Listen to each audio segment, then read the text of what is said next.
आशिर, जो होना था सो हो गया। आप क्यों टेंशन ले रहे हैं? आप परेशान होते हैं ना तो मैं भी परेशान होने लगती हूँ। तुम्हें परेशान होने की कोई जरूरत नहीं है।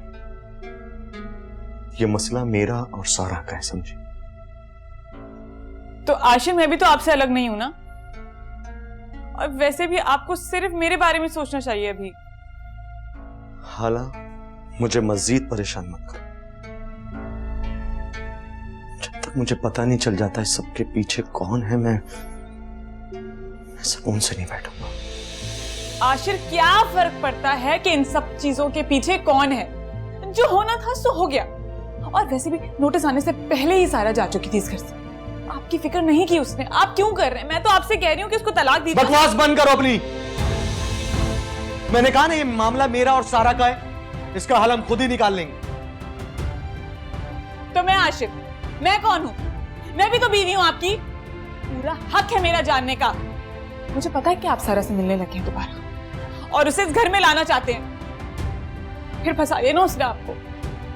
अब मेरा घर भी बर्बाद। मेरी बर्दाश्त का इम्तिहान मत लो तुम। सारा बेकसूर है। सारा कसूर मेरा था कि मैं ही नहीं समझ पाया कि कौन अपना क्या क्या खेल खेले। किसी को मेरी परवाह ही नहीं। सबके पीछे जो भी है उसको मैं कभी माफ नहीं करूंगा। आशिर, हटो सामने से। आशिर, आशिर, मेरी बात अम्मी, छोड़े मुझे। छोड़ो मुझे। आशिर,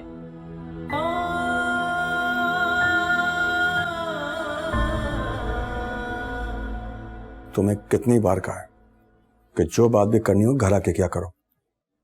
बार बार मुझे ऑफिस फोन करके तंग मत करो। हाँ हाँ, मुझे पता है, मरे को जा रहे हो, तुम्हारे पैसे तुम्हें मिल जाएंगे। और कान खोल के बात सुन लो, मैं इस मुल्क से उस वक्त तक बाहर नहीं जाऊंगा जब तक तुम्हें क्लियर ना कर दूं। बस मुझे फोन करना बंद कर दो। समझ आई?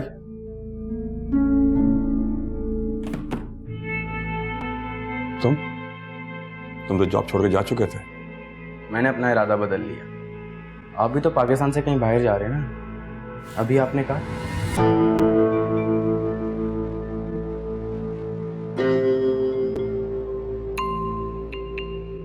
तुम हंस क्यों रहे हो? ऐसे ही